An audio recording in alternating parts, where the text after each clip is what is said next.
So welcome to Larry's Library. So this week I finally got around to reading the European version of Elric of Melniboné.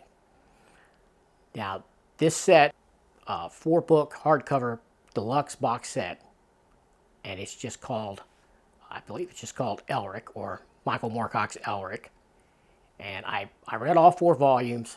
Now this one came recommended from one of my viewers, and somebody who's, you probably see his name, his handle a lot in a lot of the various YouTube comic book streams. And I believe it, and let's see if I butcher his handle, Mark Spector, or am I Jake Lockley? Or it could be the other way around. I don't have it in front of me. But yeah, he's a nice guy, and he recommends a lot of different European comic books, or albums as they call them over there. And this was one of them that he recommended to me. Now, I will try to put a link down below to his Instagram, where he's pretty active on there, if you want to check out more of his European comic book recommendations. So, this one, like I said, this is a box set collecting the 4 albums of Elric, Michael Moorcock's Elric. Now, this is published by Titan, and from what I understand, this is an English translation of a book that was originally published, printed in French. So this is a translation. It's 256 total pages if you add all 4 volumes together. There's 64 pages a volume. And it's interesting that there's 64 pages, because that number, a little bit of history for you, is the original number of pages that all of the old Marvel graphic novel series came out in. They were all pretty skinny, just like these books are. 64 pages. And another thing that's significant about that number is the original US-centric, anyway, comic books, single-issue comic books, were 32 pages. And that was counting ads. So this is like 2 singles without ads.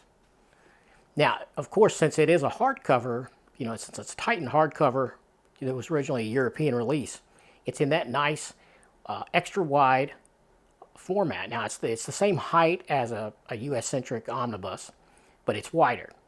It's about magazine size, actually, the old standard magazine size. These are actually just about exactly the same size as the DC Black Label releases. If you're familiar with those, then you know what I'm talking about, the hardcovers anyway. The list price on it is $79.99. Of course, as I always warn you, don't be a chump, don't pay that. No reason to.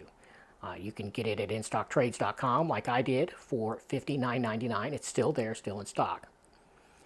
Now, these books were originally published between 2013 and 2014 in France, if my research is correct at all, and it might not be, but that's what I gathered here. The creators on this are Julien Blondel, reading off my notes here, Jean-Luc Cano, those are the writers, and the art, there's about 4 artists listed, and some of them are penciling, some of them are inking, some of them are doing some colors, and I think there's some crossover there where sometimes one person does a little more of the other thing. It's not very clearly defined, but I'll just read them in the order that they seem to be pencil or ink or color, but that could be a little off sometimes. But it's Julian Tello, Robin Recht, and Pauly. Now, that is the standout thing about this, is the art. It is very, very good. I liked it a lot, the art-wise. The contents of this is the 4 graphic novels, Elric Volume 1, The Ruby Throne, Volume 2, Stormbringer, Volume 3, The White Wolf, and Volume 4, The Dreaming City. It also comes with some sort of peculiar to me, but maybe I'm just dumb or inexperienced in this part of hardcover, graphic novels, but they come with these small art cards, and I'll show some scans of that. They're basically duplicates of the covers. A lot of times over here they're called book plates, and typically they're signed. Well, these are not signed, and I don't know, they were inside the front cover of each volume, just loose. I mean, to me they look like they're almost exactly the same size as what I would always call promo cards that the comic shops typically have sitting on the counter for free, and they're usually promoting some book that's coming out or a series or whatnot. And I usually grab some of those and use them as bookmarks. They're free and they're, yeah, I don't know. So to me, these look just like those. So I'm not really sure what I'm supposed to do with it. Maybe I'll use them as bookmarks. I had a real hard time deciding how I felt about this series, or about this collection. I did enjoy reading it, but it was also sort of frustrating. It's very nice as far as the build. Build is excellent. The size is gorgeous. The colors are lush. I mean, they're just a feast for the eyes, for sure. And the writing is top notch too. I guess the problem I have with it is because of my pre-knowledge that I bring to it of Elric and this world. I've read all of the original Michael Moorcock Elric novels. I think there's about 7 of them, unless there's been more come out in the last few years that I'm not aware of, which is possible. Because I read these back in high school for me, so it was a million years ago. But I thought I remembered the storylines and the characters really well because it had a real impact on me. These were so dark and atmospheric, and the characters were like nothing else I've ever read. I mean, they're just polar opposites of anything else in fantasy, really. I mean, it's just, Elric is an anti-hero. He starts out as an emperor of basically an evil race of these non-humans that are just the Melnibonéans, just sort of lorded over humanity. Well, it's not sort of. They do. They treat humans as just, well, they're slaves, and they're, I mean, just terrible. They're treated as pets at best, So, but Elric, what I remember in the novels, he always sort of, as a Melnibonéan, he was soft, in that he wasn't as immoral as them. He wasn't as horrifically evil as, the rest of the people that he was over. And that was part of the dichotomy between him and his cousin Urkun, his evil cousin Urkun. If you just set all that aside and just enjoy this for what it is, sort of a reimagining of Elric and Elric's world. I mean, it says it is an adaptation that's based on the works of Michael Moorcock, and I guess that's true, but it certainly goes off in different directions than what I remember of the Elric lore. For one thing, for example, I mean, if you know anything about Elric, then these aren't spoilers. If you don't, then they might be some mild spoilers, but Elric gets a sword named Stormbringer, and Stormbringer is evil as hell, and Stormbringer is a soul sucker, and it often would make him murder people that he didn't intend to murder, just so they could feed on their soul and replenish Elric and give him a portion of that energy. Elric is an albino, and he's very, very sickly. That was the lore established in the novels, for sure, was that, in fact, he was so sickly and his blood was so weak, as they put it, he would have to take drugs and also use sorcery to feed on the life force of other people, but he has to have drugs too to just to survive, So he was weak physically without the aid of magic and drugs, and then eventually Stormbringer just replaces that for him because he can just literally feed on the souls of people he kills and vanquishes in battle. Channels right through the sword into him, and he's able to carry on, and he's powerful again. And that sort of happens here, but right out of the gate, you see Elric just bathing in the blood of humans, to live, and it establishes him as a lot less moral character than I remember him being in the books. But that was a long time ago, so maybe these writers got it better than my memory serves. But to me, they took this in a lot different direction than what the paperbacks did.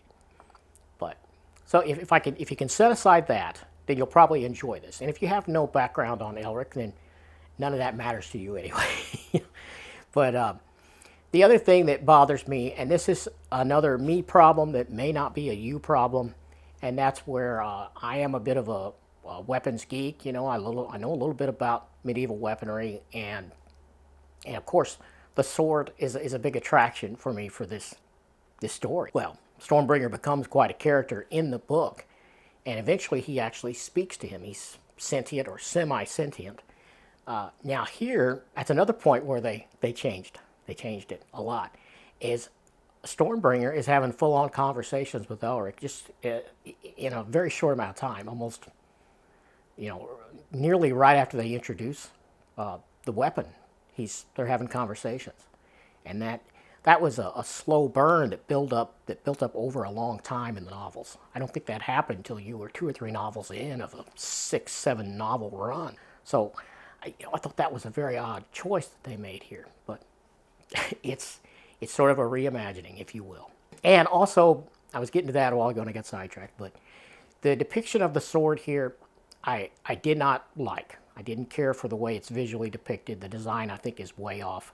I mean, the thing, it looks like a canoe or some sort of boat oar. It's so wide. I mean, the sword is huge in the book. It is depicted as being very long. He has to carry it on his back. Even as tall as Elric is, this sword is not going on his hip. This is a huge two-handed sword.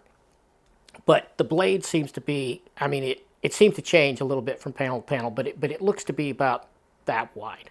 I mean, it's a friggin', it's an oar, and I know we're talking about a mythic fantasy thing here with magic and dragons and magical talking swords, so, who cares, right? Well, I don't know. I can't help it. I care. I don't think it's a very good design.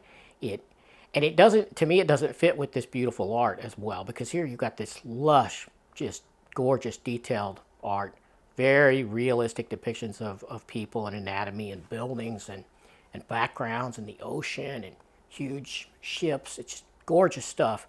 And then you have this sword that looks like it's something out of, I don't know, maybe one of the old Final Fantasies or some sort of anime manga thing, where they have I've seen the figures. I don't read that stuff much, but I've seen the figures where the guy's got the sword on his back and the blade's like that wide, I mean, it's not quite that bad, but it's sort of similar to that. And I wish they had made a better, more accurate depiction of Stormbringer. That would have helped me a lot. It would have helped my enjoyment of this a lot. But, if that's probably not going to be many people's hang up, but it did turn me off to that. And I told Jake Lockley, or am I Mark Spector, or the other way around. I told him once over email in a conversation, he recommended me this, and I went and looked at the art real quick, and I was like, oh, that sword is terrible. I couldn't hang with that. The sword is awful. And he didn't push it anymore. He's a cool guy. But later on, I got to looking at it again, and I ended up ordering it, and I'm glad I did, because I did enjoy this. If nothing else, for the beautiful art, and they really did nail the character of Elric well. I think the visualization of Elric as a character is perfect. I don't think it's probably been done as well, even by some great people like P. Craig Russell, who's done Elric in the past, and Walt Simonson, which I love both of those guys and both of their depictions. But I think this artist, or these artists, I should say, nailed Elric as a character better than he's ever been nailed before. So that's high praise for me as an old Elric geek. So yeah, I did enjoy this, and I'm hoping they're going to continue this. As this ended, it said the first cycle, I believe is what it said. It said what this was Elric the first cycle. So to me that sort of infers there might be a second cycle, and I hope there is, because there's a whole lot more characters and plots and things that were not covered here at all, even though they greatly rearranged the order of the events as I recall them from the novels. And they changed a lot of them too. His beloved Cimoril is a much more sinister character here than I remember her in the novels, for sure. So that's different. So overall, I give this an 8 out of 10. And if you're an Elric fan, you're probably going to love this. Despite my beef about the sword, I think you'll like it. And if you've never read any Elric at all, but you love fantasy and sword and sorcery as a genre, and you like good art, then this is going to be a treat for you, and you should check it out. So that's all I got to say about this, and I hope you enjoyed that. And come back for more. Subscribe if you haven't already. Give me a thumbs up if you like this, and I'll see you next time.